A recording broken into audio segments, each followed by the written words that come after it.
5ই August পর্যন্ত এই সময়ে $234 বিলিয়ন বাইরে পাচার হয়ে যায় এবং অ্যাট দ্য সেম টাইম এর মধ্যে $17 বিলিয়ন ছিল যেটা পাচার হয় হচ্ছে বাংলাদেশের ব্যাংকিং সিস্টেম থেকে। এটা একটা it's a kind of highway robbery. তো এই টাকাটা উদ্ধারের জন্য প্রথম থেকেই ইন্টারিম গভর্নমেন্টের প্রয়াস ছিল এবং প্রফেসর ইউনূস প্রথম থেকেই বলে আসছেন যে এটা হচ্ছে আমাদের এই গভর্নমেন্টের খুবই একটা টপ প্রায়োরিটি, কারণ এটা বাংলাদেশের মানুষের টাকা এবং এটা যেভাবে হোক আমরা এই টাকাটা ফিরিয়ে আনতে চাচ্ছি।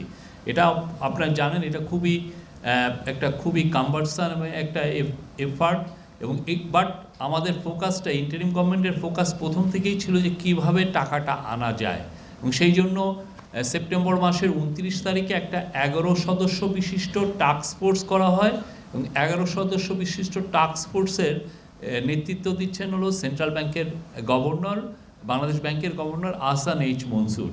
তো এই টাস্ক ফোর্স এবং অন্যান্য যারা এজেন্সি, অন্যান্য গভর্নমেন্টের প্রতিষ্ঠান, তারা কতটুক কি করছেন এই টাকাটা ফেরত আনার জন্য, এইটার প্রোগ্রেসটা কতটুক, সেটার উপরে আজকে একটা বড় মিটিং হয়।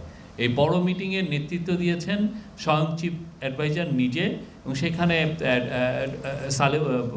আমাদের ফিনান্স অ্যাডভাইজার সালেউদ্দিন আহমেদ, আমাদের আইন advisor doctor Asif Nazrul, central ব্যাংকের গভর্নর আহসান মনসুর ছিলেন এবং প্রফেসর ইউনূসের স্পেশাল অনভয় লুৎফে সিদ্দিকী ছিলেন, আরও বিএফআইউর প্রধান ছিলেন, স্বরাষ্ট্র সেক্রেটারি ছিলেন, ফাইন্যান্স সেক্রেটারি ছিলেন, এসিসির চেয়ারম্যান আব্দুল মোমেন ছিলেন এবং আরও যারা এইটার সাথে জড়িত সবাই ছিলেন। এবং এটার খুব 2 ঘন্টা প্রায় 1.5 ঘন্টার একটা মিটিংয়ে অনেকগুলো ডিসিশন আসে। তার মধ্যে প্রথম যে ডিসিশনটা সেটা হচ্ছে যে একটা স্পেশাল আইন করার, এই টাকাটা কিভাবে আনা যায় এটা ত্বরান্বিত করার জন্য এবং এই যে কাজগুলো যে হচ্ছে সেই কাজগুলোর মধ্যে কোঅর্ডিনেশনটা আরও স্মুথলি করার জন্য একটা আইন খুব শীঘ্রই করা হবে। এই আইনটা হয়তো আপনারা এই আগামী সপ্তাহের মধ্যে এই আইনটা আপনারা দেখবেন।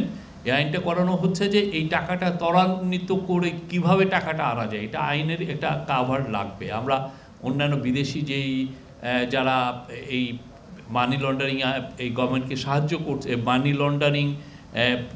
লন্ডারকৃত মানিকে ফেরত আনার বিষয়ে যারা সাহায্য করছেন তাদেরও এটা একটা চাহিদা।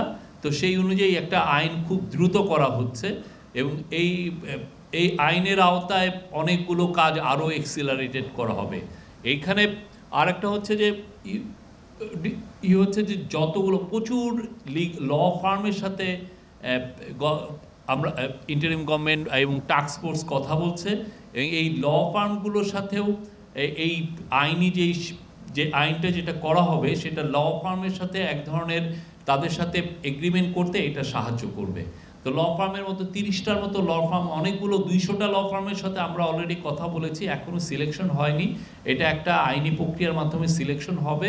30টার মতো ল ফার্মকে ইন্টারন্যাশনালি যারা খুব রেপুটেড তাদের সাথে আমরা এক ধরনের এগ্রিমেন্টে হয়তো যাব, সেটা নিয়েও কথাবার্তা হচ্ছে।